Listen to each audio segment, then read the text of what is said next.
This is Good Morning Transfers. Chelsea could end up spending over £300 million this month as they close in on a deal to sign World Cup winner Enzo Fernandez.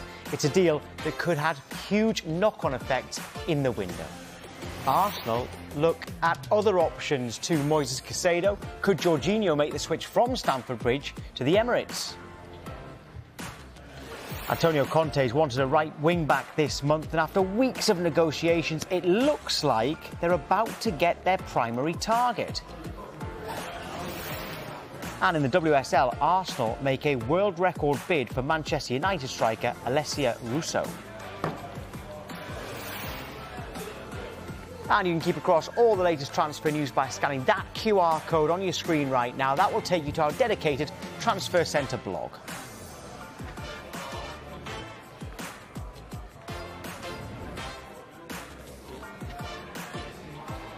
Very good morning to you at home, those watching on TikTok, Twitch and on the Sky Sports News YouTube channel. We've got so much coming up. Let's just remind you of the times for teams to get their deals done across Europe. The deadline in the Premier League, EFL, is at 11 p.m. tonight. You can see there that Scotland is midnight, WSL 5 p.m. That's the same as Bundesliga. Serie A is 7 p.m.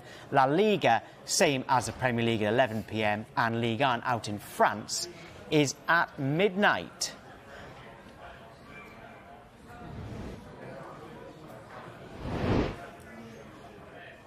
And we start with some breaking transfer news from Leeds United. They've announced the signing of central defender Diogo Monteiro from Swiss Super League side Servette. He's only 18 years old. He signed a 3.5-year contract. And news of an outgoing at Arsenal as well, because as we were talking about yesterday, forward Marquinhos has joined Norwich in the Championship on loan.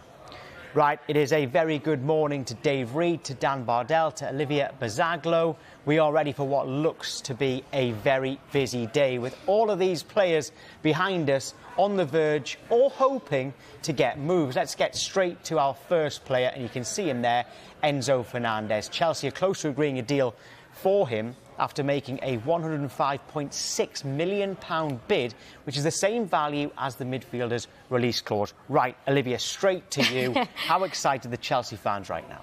Yeah, I think they are very, very excited about this. I think they're even more excited because I think of how the last saga earlier in the month ended. I just think after the president came out and spoke about it, the manager came out and spoke about it in a press conference and said, the player is staying, you know, you've unsettled him, you've made him unhappy. But Enzo Fernandez even, I think, came out and said, you know, I'm staying, I'm happy to be at Benfica. So I think, you know, fast forward how many days later, and this has all come up again. I think it's just such a surprise. Chelsea, like I said on this show a few weeks ago, I think the priority for a lot of Chelsea fans would have been a midfielder. And we did have signed Andre Santos, who is a young central midfielder, but we haven't signed a player that's come into the starting 11 since Mateo Kovacic, really, and that was back in 2019.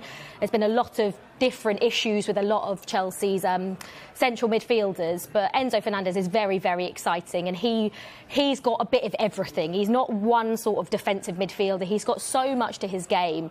Obviously, Benfica only bought him in the summer. You can see some of his stats there. The second most assists in the Portuguese league this season. He's also created 30 chances for his teammates. However, I just would say I don't think Chelsea fans should get too excited because their president, Rui Costa, is very, very strict on his stance. And he said, you know, it's basically up to him now. Chelsea have offered that money and it's genuinely just up to him whether he accepts it. And there's obviously not a lot of time to go now. So I just wouldn't get too excited. I thought Chelsea wouldn't sign a midfielder. And I think I am still swaying towards that this won't happen. But I do hope it does. A pessimistic Chelsea fan. Race against time, I think, is what you're trying to say as well. Yeah. Dave, for those who maybe haven't been able to keep up, just recap Chelsea's spending this month. If this deal was to go through, it would be a record British transfer, and that would surpass the fee that Manchester City paid Aston Villa for Jack Grealish. Romelu Lukaku actually features twice there on that most expensive list. And Chelsea actually already broke the record for a January signing coming into the Premier League this month.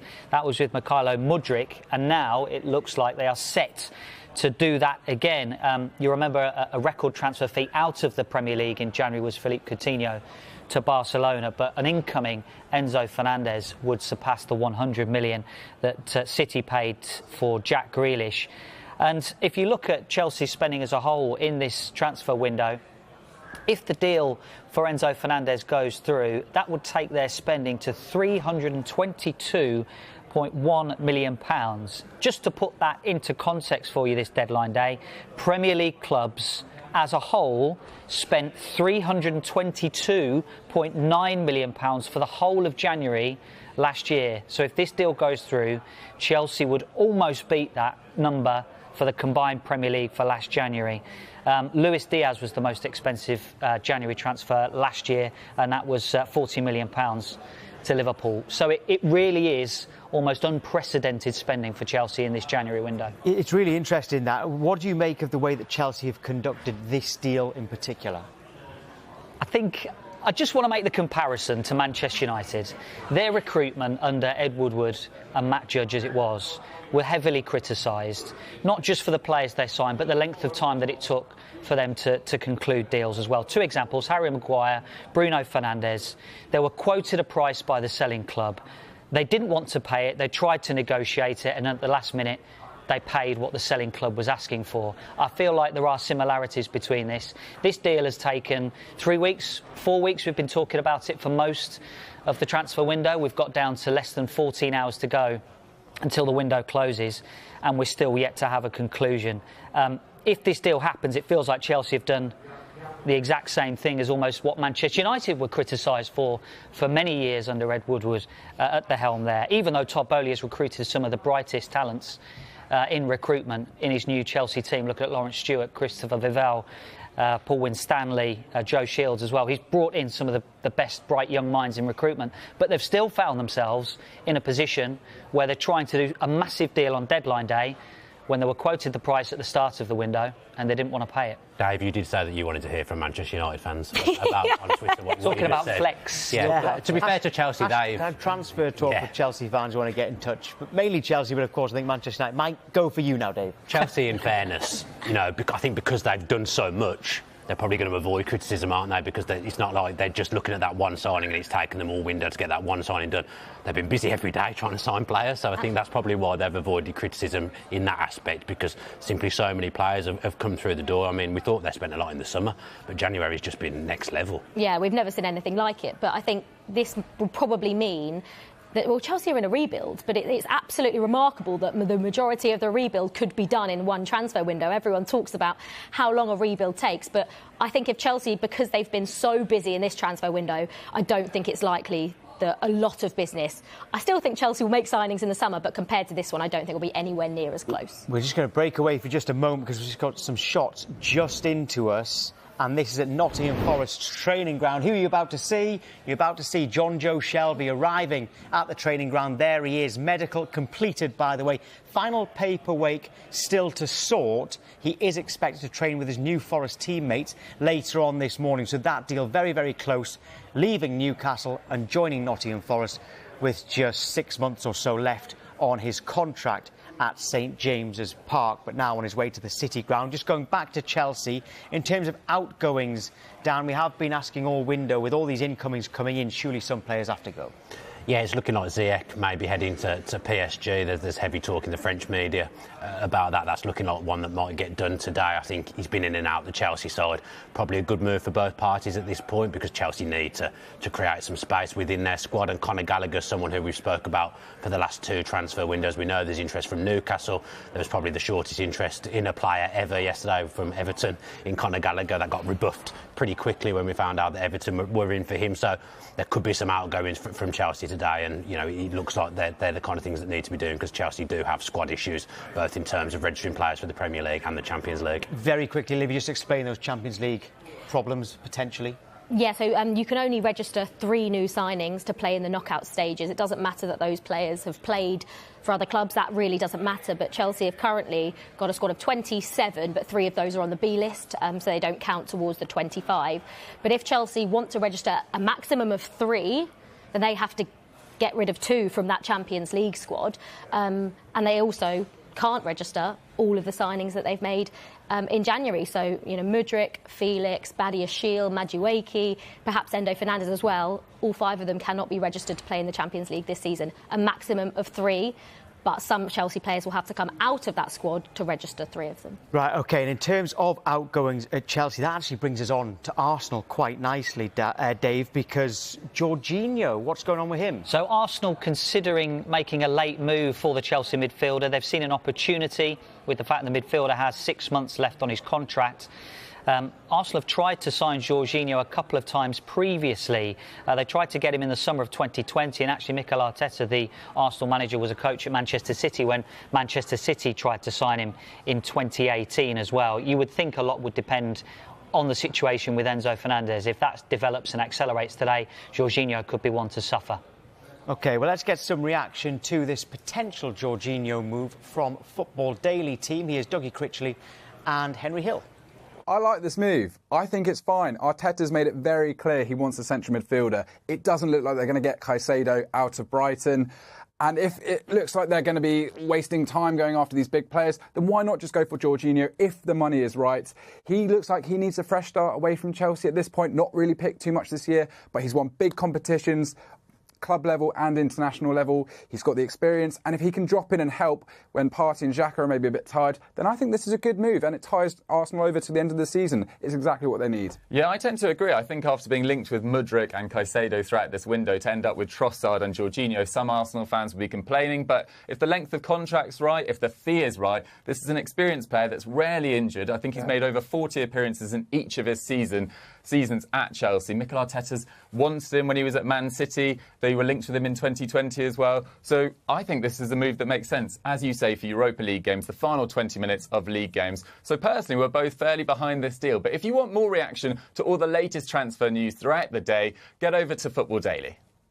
Yes, so that's the views of them there, Dan. In terms of if Jorginho comes in, he'll be battling with some in-form Arsenal central midfielders. Do you want to make a comparison on how Jorginho will do against them, will fare against them? Yeah, he's a very different type of player to what Arsenal have got already. So much of late business in transfer windows is about being opportunistic, and I think Arsenal have sensed an opportunity to get in an elite-level midfielder who's played plenty of Champions League games, plenty of international games.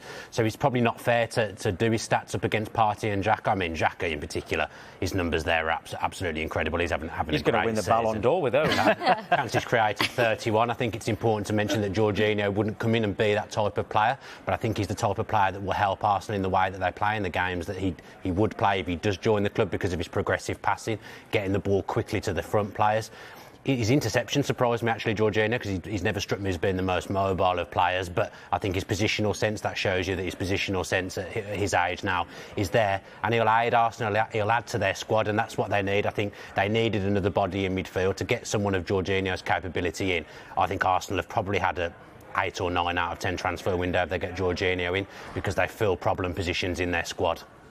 Yeah, Sky Sports News YouTube channel has just done a poll on will Jorginho be a good signing for Arsenal. 58% of the viewers say yes. Right, plenty of content from the Football Daily team on their Twitter and YouTube page. One player Arsenal have tried to sign is Moises Caicedo at Brighton. 2 bids rejected, the latest worth £70 million. Let's speak to James Savundra, who is at Brighton's training ground for us. Good to see you, James, a member of our transfer team, of course. Brighton have made it crystal clear what their stance is on this player, haven't they? Yes, Tom, a lot has happened over the last few days, but one thing has remained the same. Brighton's stance when it comes to Moises Caicedo. The player is not for sale, regardless of any bids that come in. And we understand that stance is not going to change either on deadline day. That's after already rejecting 2 bids from Arsenal, the last one on Sunday for £70 million. Now, Caicedo's been told to stay away from the training ground until the deadline passes.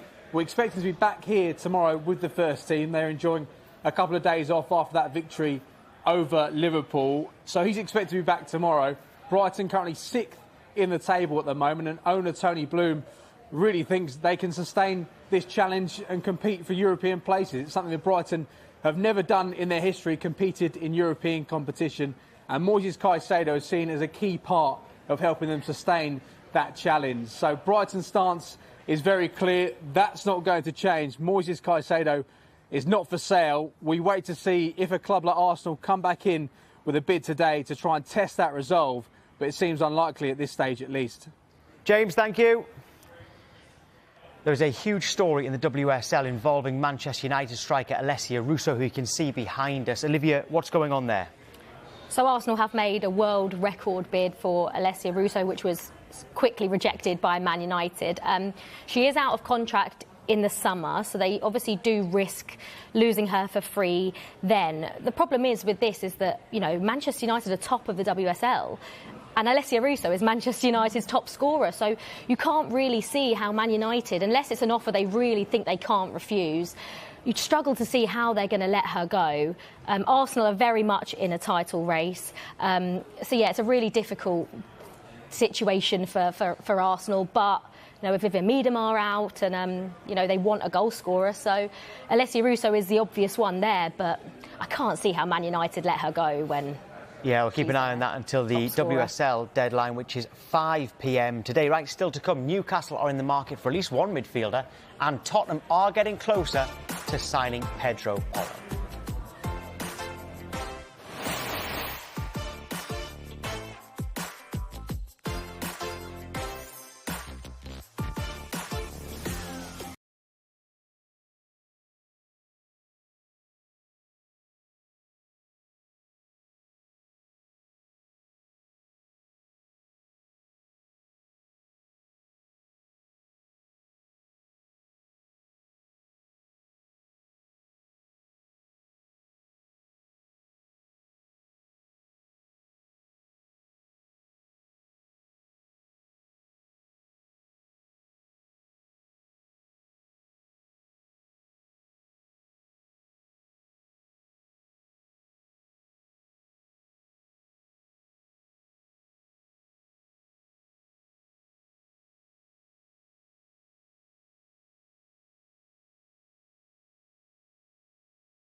Update now on a potential outgoing at Nottingham Forest, because Birmingham and Luton, they've joined Stoke in having interest in the Forest centre-back Steve Cook. Now, Steve Cook is going to be available because Forest are close to bringing in Felipe, a centre-back from Atletico Madrid. That one's quite close, so now Steve Cook, it would appear, has 3 clubs to choose from: Birmingham and Luton, as well as Stoke. Of course, Stoke could be looking for a centre-back because Harry Souttar could be on the move to Leicester. Right, keep getting involved on our YouTube channel, Twitch and TikTok as well, and use the hashtag TransferTalk on Twitter if you want to say what your team needs between now and 11 p.m. Tottenham look like they've finally made a breakthrough in signing Pedro Porro from Sporting Lisbon. Dave, where do we stand on this one? There were some very nervous Tottenham fans yesterday. There were quite a few outlets saying that the deal was off. It was our understanding that the deal was in the balance yesterday. It was off and on throughout the day, but what followed was an intense day of talks between Tottenham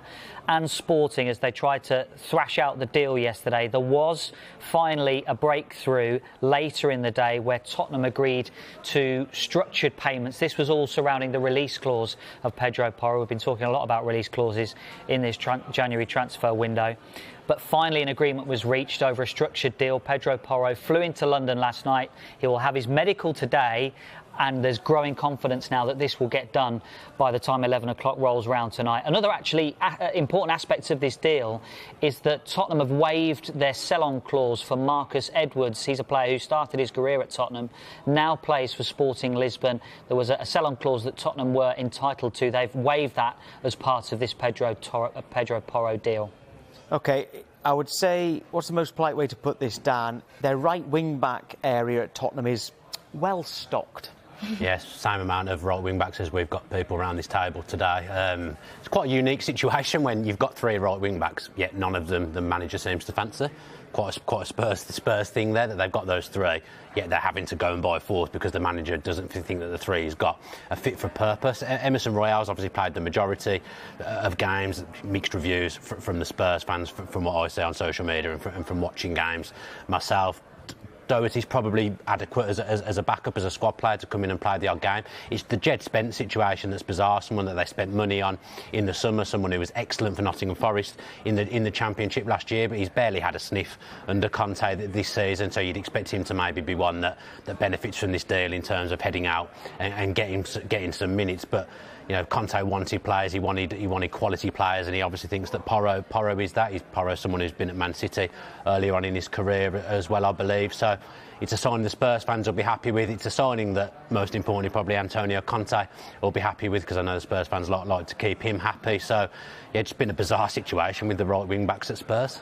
Olivia, every time I see the Tottenham bench, I always think they're maybe a bit light on forward players. What do you think? Because this is another player who primarily, you know, as a right wing back, is more defensive.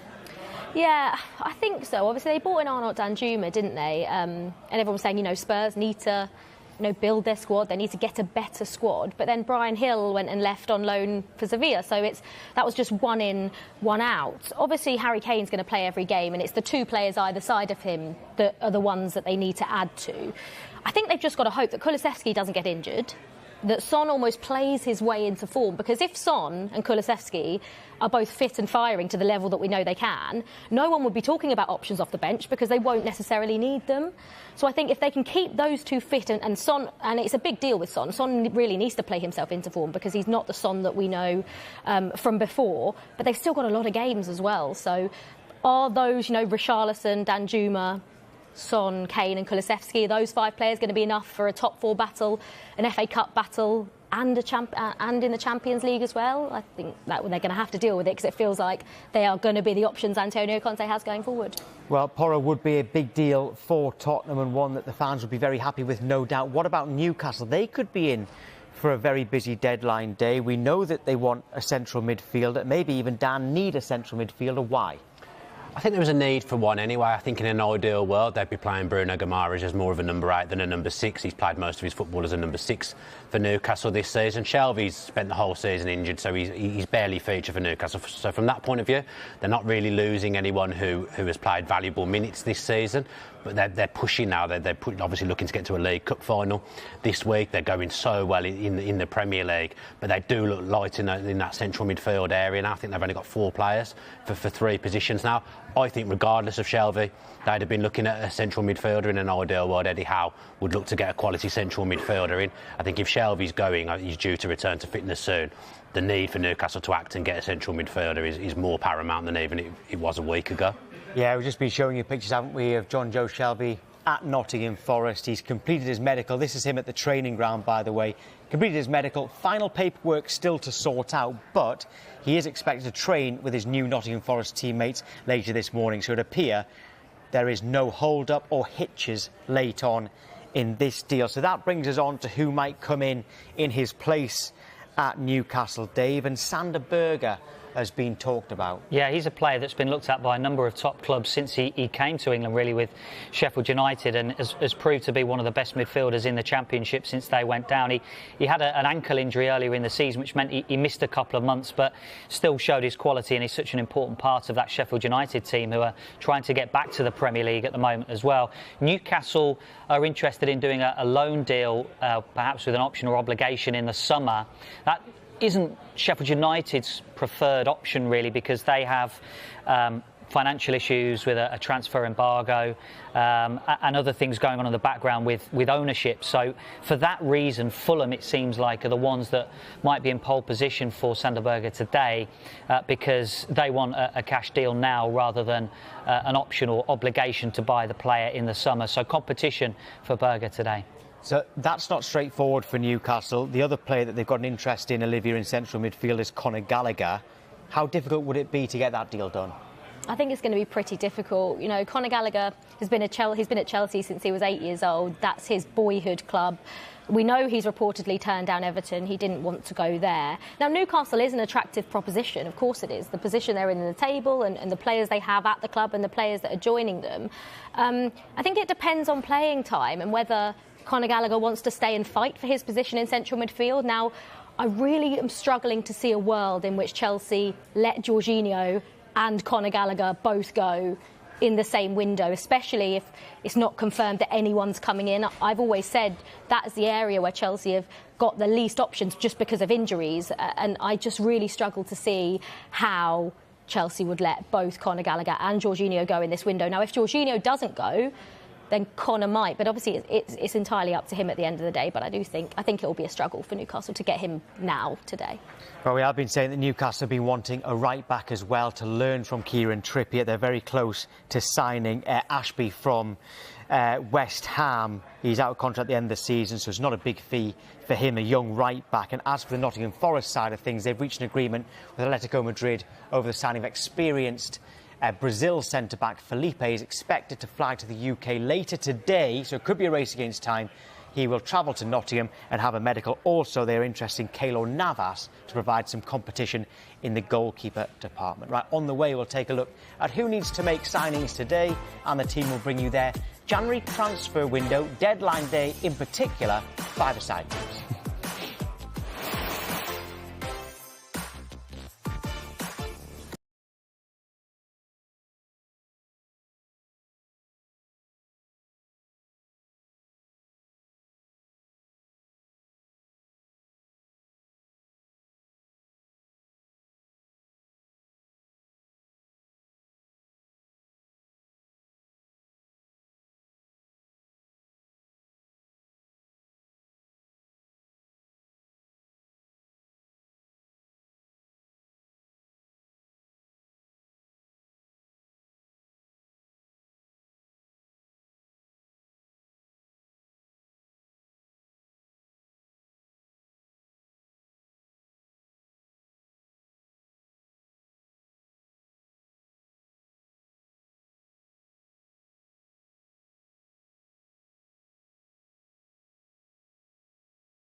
More breaking news. Of course it is. It's deadline day and it's good news for Leicester because they have a verbal agreement now with Stoke for centre-back Harry Souttar. They've been chasing him for a few weeks now. The fee, we understand, is £15 million. That includes possible add-ons. The detail of the structure of the deal is still being addressed between the two clubs, but plans are being put in place for Souttar to travel to Leicester for a medical. Not that far from Stoke to Leicester, of course, but Dave, Leicester have wanted a centre-back and it looks like they're very close to getting their man. Yeah, they have. I know Stoke fans will be absolutely gutted today because they love Souttar at Stoke. He's a colossus, shall we say. I mean, he lost a year of football because of a serious knee injury. He came back, played one game, and then went to the World Cup and was fantastic for Australia.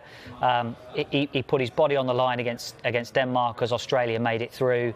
Even did his best to keep Julian Alvarez and Lionel Messi quiet as well in the World Cup. He was absolutely fantastic, and he deserves a step up to the Premier League because I think he is that good. And Leicester have been after a centre-half for quite a while as well. They've had to play players out of position. Daniel Marty's played there. There's the question marks over Çağlar Söyüncü's long-term future. He's only got a few months left on his contract. Whispers of Atletico Madrid having a deal in place for him. I know a number of outlets have reported that. Vestergaard as well out of favour. And you look at Leicester at the back. They've needed a centre-half for a long time. Right, OK, we've got some news from the EFL, which also involves the Scottish Premiership as well, because Swindon, they've rejected a bid from Hibs for midfielder Johnny Williams, Johnny Esther. He's understood that Hibs remain keen on the Wales international, but they face late competition from other clubs in the EFL. But as yet, doesn't matter about that other interest because Swindon have rejected that bid from Hibs. So as yet, Johnny Williams not leaving Swindon. Right, OK, let's have a look at what clubs have done in the Premier League so far in this window. And we can see from behind us, we've been talking about Chelsea signing a lot of players. You can see that Wolves have as well. Bournemouth are really kicking into action. So are Leeds as well. But if we go to the other side, once we get to the other side, your eyes are immediately drawn to how many clubs have made so few signings. In particular, 3 of them, which we're about to get to, who have signed no one. So Palace have signed no one. Everton have signed no one as yet. They've got a new manager, so that's likely to change. Palace are on the verge of signing a central midfielder, as we've been talking about yesterday. But Dan, Fulham, is that just purely because they're doing so well in the Premier League? Yeah, I think the Fulham fans are probably quite relaxed. They're sitting on a big fat 0 at the moment, but by the looks of things, by the end of the day, that won't be the case when the clock turns at 11 p.m. Dave's already kind of covered it, but they're in for Sanderberger. That Newcastle obviously looking at a loan deal, whereas Fulham would go in and offer a permanent deal, which I think would possibly suit Sheffield United more with the financial restrictions that they've got going on at the moment. That one's looking like 20 million plus add-ons has been offered to Sheffield United, so it'll be interesting to see what happens with that as the day moves on, whether it's Fulham, whether it's Newcastle on loan. They've got an £8 million deal agreed with Sasa Lukic from Torino, and he's in London today for a medical, so that's one for the Fulham fans to keep an eye on. They're also locked in talks with Arsenal, and it seems that there's a willingness from both parties to get a deal done for Cedric. Not played much football at all for Arsenal this season, can obviously operate as both a right back and a left back, so that provides valuable options for Fulham in the season moving forward. As you mentioned, they're having a great season so far, and if Sanderberger was to come in, that would mean that Chalobah would move further down the pecking order in the midfield area. It looks like West Brom are potentially looking at him. He's a target for them. So again, as the day moves on, maybe he's one that may find himself moving out and joining West Brom. OK, Dave, I can see there with Southampton 3, and it sounds like it could be an exciting day for Southampton fans. Well, certainly tonight, of course, during the semi-final of the Cup as well. Yeah, big night tonight for Southampton and their supporters. I think that the one thing they've been trying to do, and it's a long-standing issue for Southampton, is get a forward/striker in the building. The 2 names that they are interested in, Moussa Dembele and Vitinha as well from Braga. Dembele of Lyon, there's been lots of talk around him in this window. Got 6 months left on his contract, so would provide a financially savvy deal, really, because he would be cheaper than perhaps on an open market with a long length of time left on his contract. Remember, they've been interested in Terem Moffi in this window. I think as far back as last summer, they wanted to sign Cody Gakpo, and then that deal eventually went away and perhaps got a little bit too big for them. But they have been in talks with Lyon and Braga over potential deals. Vitinha's release clause is £26 million, so that would be a big deal if that happens today. But as we've been saying, and as I'm sure people at home will hear throughout the day, time's running out now. Olivia, with Manchester City, there was a real bit of shock news yesterday regarding an outgoing. Does that mean that maybe they might need to do something today? Maybe. I'm still so shocked by this. You know, when I saw it pop up, I couldn't quite believe that João Cancelo was going on loan to Bayern Munich. He's been such a consistent part of Pep's team, but he's been crucial to the way they play as well. Since he signed in 2019, he can play as a right back, as a left back, he can drop into midfield. He's so versatile. But having said that, this season he has been out of form and out of favour with Pep Guardiola. I watched the league game, Chelsea against Man City at Stamford Bridge, and Cancelo played and he got dragged at half-time. Now, Rico Lewis came on and just completely changed the game. And when talking about a reported bust-up between Man City, between Pep Guardiola and Cancelo, apparently that was one of the things Cancelo wasn't happy with, getting dragged at half-time in that game. But as Pep has said before, no player is bigger than the club. So there is an option to buy as well, around 70 million euros. But, I mean, I'm still, I don't know about you guys, but I'm just still so shocked. He just wants to play, doesn't he, Cancelo? Yeah. I think he's one of those players that if he's not playing, he's not happy around the place, and that's something that Pep Guardiola puts a lot of credence on. People, if they're not playing, to be a good teammate, and perhaps that's something that's not happening at the moment. This was unthinkable 6 months ago, even, because, like you say, he was such a key part of how Manchester City have operated, and yeah, he'll be a big loss, but it doesn't look like Manchester City will be replacing him. Right, we have some big breaking news now. We've been keeping you updated with this throughout the morning and late last night as well, but things have moved on because Arsenal, we can now say, are close to agreeing a deal with Chelsea for midfielder Jorginho. All parties, they're willing and they're hopeful that the move will be done in time. Jorginho's in the final 6 months of his Chelsea contract. Now, this is important. He's not seen as an alternative to Moises Caicedo. Arsenal are ready to do a deal for Caicedo if Brighton change their stance. That stance, we know, has been throughout the window. He is not for sale. If that changes, Arsenal are still ready to do that, as well as bringing in Jorginho. Right, Olivia, Jorginho, 6 months left in his Chelsea contract, so in that sense, for the player, it makes sense. For Chelsea, wanting another central midfielder, I suppose that makes sense. And Jorginho potentially getting a title-winning medal with Arsenal makes sense, but maybe the fans might not be so keen. Yeah, I don't think Chelsea fans will be particularly keen about giving a central midfielder to Arsenal and strengthening their bid for the title, because Jorginho does exactly that. Like we said at the top of the show, he is exactly what Arsenal need in terms of they need numbers in midfield. He is such an experienced Premier League player. He's a Champions League winning player. He's a European Championships winning player. Jorginho has got all of that in his locker, and he's a player that he's very different to Thomas Partey. He's very different to all of the players that Arsenal had when we look at the comparison. But in my head, I'm struggling to see how Chelsea are letting Jorginho go if they don't know that there's potentially someone coming because of the problems that Chelsea have had in central midfield. So part of me is thinking, is there something we don't know that's gone on? And that's the reason why Jorginho has been allowed to leave. But like I said, if Jorginho leaves, I can't imagine Conor Gallagher's going to go now, because I think Chelsea need options in that midfield. Dave, from this news, and it is big news, the thing that stands out most to me is the fact that he's not seen as an alternative to Caicedo. This isn't a case of, right, we're signing Jorginho, so Caicedo, don't worry, Brighton, you can stay at Brighton. They're saying that they still want him. I think, and we were talking about this earlier today, actually, I think they're different profiles of players, Jorginho and Caicedo. I think there's question marks over Jorginho's mobility, so Caicedo would bring that. And I think if they're looking at long-term options, and let's not forget Arsenal's policy has been to bring in players who are yet to reach their peak, yet to reach their ceiling in order to push Arsenal on in the years to come. Jorginho is a player for right now. We know that Arsenal have been looking at central midfield options since last summer. This day in the summer, they tried to get Douglas Luiz out of Aston Villa. They've been looking at central midfielders. Jorginho is the one they've settled on for today. They've seen the opportunity. They're going to try and get that deal done today. It seems like it's heading in the direction of travel that Arsenal would want it to be in terms of the deal getting done. So they're ready to continue the pursuit of Caicedo, whether that's now, whether that's in the summer. They're just waiting for Brighton to change that stance, but I can't see that happening. Right, so that's big breaking news that Arsenal are close to a deal for Jorginho from Chelsea. Reminder of some other of the latest breaking news for us in the last few minutes. It's all happening on deadline day. Leicester City have a verbal agreement with Stoke City for their highly rated centre-back Harry Souttar. The fee is £15 million. That includes possible add-ons.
Let's recap that big news from the last 5 or 10 minutes or so, because Arsenal are close to a deal, to sign Jorginho from Chelsea. All parties want this move to happen. That's Arsenal, Chelsea, and of course the player himself. 6 months left in his contract at Chelsea, and Arsenal have wanted him ever since the summer of 2020. So a long-term target who appears to finally be on his way to the club, currently top of the Premier League. But crucially, he's not an alternative to Moises Caicedo. They still want him from Brighton, but Brighton say their stance remains not for sale.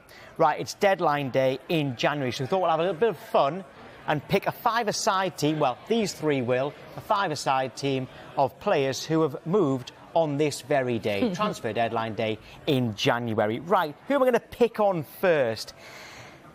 Dave, you're the most experienced. Let's go for this. Experience. Right, OK. You're a Transfer Talk originator. I'll start with the best. So I went for Asmir Begovic. There was actually a shortage of goalkeepers we found that moved in the winter deadline days. Some of these deadline day deals happened in February, so it's the winter window. John Stones went from Barnsley to Everton on deadline day, winter 2013. And what a player he's turned out to be. Javier Mascherano was a loan deal between West Ham and Liverpool in 2007. The deal was then made permanent in the following summer. Kevin De Bruyne is in there for his legs. He went from Genk to Chelsea in 2012. Not just his legs, his quality as well, obviously. Obviously. And I went for dazzling good looks up front to frighten the opposition. Olivier Giroud went from Arsenal to Chelsea in winter 2018. And that is quite an outstanding team, I would say. Dave, I've got to say that actually is a very good team. That is very, very good. Dan, can you better it? Well, I'm not sure actually. I'm not sure about my beat rather than better. I think that'll be better English. I've got Wayne Hennessy in goal. Was a big part of keeping Crystal Palace in the Premier League when they were early days. But back in the league, I basically just didn't want to have Begovic because it felt like everyone was going to have him, so I went for Wayne Hennessy. Dave copied me with John Stones. I had John Stones in for the reasons that Dave just mentioned. Obviously went to Everton from Barnsley and they turned a massive profit when he moved on to Manchester City. Caicedo moved a couple of years ago, January 2021, and at that time actually he was the biggest transfer of deadline day for around 4 million, which feels absolutely unthinkable, especially the way things are going today. And then up front I've gone for Luis Suarez, who I think probably everyone will pick in their team, one of the best January deadline day moves that there's ever been. And Jermaine Defoe had a bit of a weird phase of moving to Tottenham, to Portsmouth, back to Tottenham. He was a January signing, so I've gone for him. He went to Portsmouth and scored a lot of goals. For Sunderland. It's not bad. It's not bad as well. Tom, you're going to have to rate ours. You're going to have to pick a winner after this. OK, right, fine. Yes, Olivia making the rules fair enough. But let's go with your team then, Olivia. My team is very similar to Dave's. I went Asmir Begovic over Wayne Hennessy. John Stones and KDB in there. KDB I was a little hesitant to put in because I was like, am I putting him in his Chelsea career? Because his Chelsea career didn't go the way he wanted it to, but not because of himself. I think there was other people involved that maybe KDB's career didn't go as planned. I have gone Luis Suarez. I think, Dave, how can you do a team without Luis Suarez on January transfer deadline day? Giroud, yeah. I've gone an all-out attack. Because really, KDB, Suarez and Pierre-Emerick Aubameyang from Dortmund to Arsenal in January, and the career he went on to have, the goals he scored for Arsenal. So my team is just going to score more than yours. I don't want to influence things here, Tom, but they've both picked a player who did absolutely nothing for Chelsea. Yeah, but we're talking about the move to Arsenal. No, De Bruyne, I'm talking about. But that wasn't his fault. You can't put him in a 5-a-side. If KDB would have had his own way, he would have been at Chelsea and doing what he did for City for Chelsea. One of my favourite footballers ever, but for the remit of this challenge, you can't have that, Tom. You can't make that. Well, I made the rules. You can make the rules as well. Yeah, that's fine. Oh, well, producer said we've got to move on. OK, we're going to wrap up as many clubs as we possibly can. We've touched on almost every Premier League club, but not quite on Everton, Dave. Could they be busy today? I think it was, well, yes, is the answer, yes. I think it was refreshing. Sean Dyche did his first interview yesterday with Club TV, and he said we're going to treat the final day of the transfer window with the immediacy that it deserves. I think that highlighted the fact that he wants to get players in today. But I think also Everton fans will be pleased to hear from the new manager that he actually said, you know, we've got some good players here and my job is to raise the level of those players. You know, from his point of view, they've been underperforming this year, so he'll be looking to get more out of the players that are already under the roof. But yes, we expect Everton to be busy today. We know they're looking for a forward and a striker. They're also looking at a midfielder. We've spoken already about Conor Gallagher. That deal doesn't look like it's going to happen. So plenty to do for Everton and Sean Dyche today. I think they'll be working right up until 11 o'clock this evening. Dan, Crystal Palace had no signings there, but yesterday we were saying that one was close. Yeah, I mean, I'm about to end my January stint by pronouncing a name completely wrong, but it's Naoro Ahamada. He's coming in from Stuttgart by the looks of things, a ball carrier, 20 years old, French, still a little bit raw, but Kevin Hatchard was talking about him yesterday on our Transfer Talk show, and he was very excited about him. As I say, a little bit raw, but someone that's got a high ceiling and someone that in time will add something to Crystal Palace's midfield. And Olivia, Bournemouth are appearing to do their best to steer clear of relegation. Yeah, you know, they've signed quite a few players. They signed, obviously, Utara, who made his Premier League debut.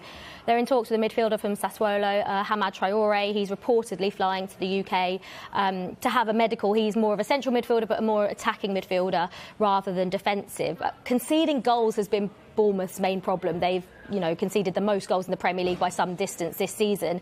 But Matthias Viña has reported he's had a medical. He's a left-back.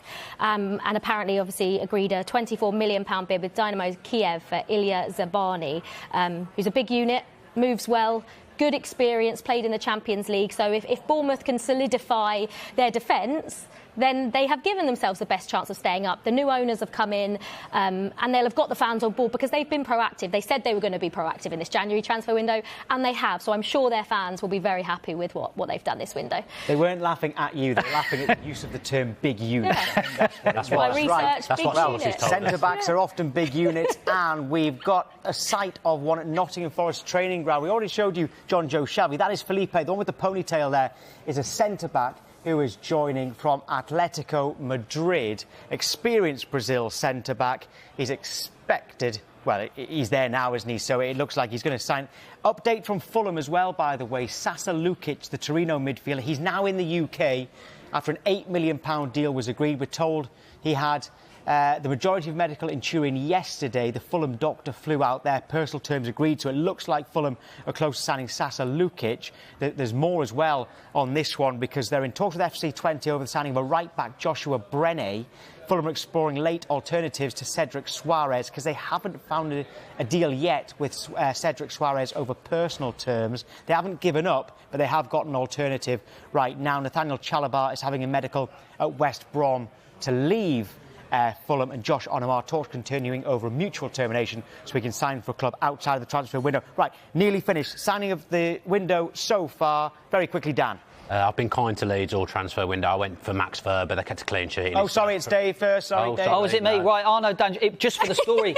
I love a story arc. He did the team photo call at Everton. The deal was done. He was ready to sign. Great, he spoke to Frank Lampard, and now he's at Tottenham. Max Ferber for Leeds. Kept a clean sheet. It's not. It's Olivia. And mine is Mikhailo Mudryk. Now you're Back at me. I can finally do. Who's yours? It's not Max Ferber, is it? I think it's Max Ferber. Yeah, I can't quite remember who I chose. Yeah, well done, Max Ferber. Excellent. Well done, OK, Leeds. that kind of transfer predictions, aren't they? Olivia, Dave, Dan, thank you very much. And excellent work from the producers, Citybot and Ellen Malibu McCarthy. Coming up, Deadline Day coverage continues. Rob Watton and Hayley McQueen are joined by Tony Pulis and Gilly Flaherty.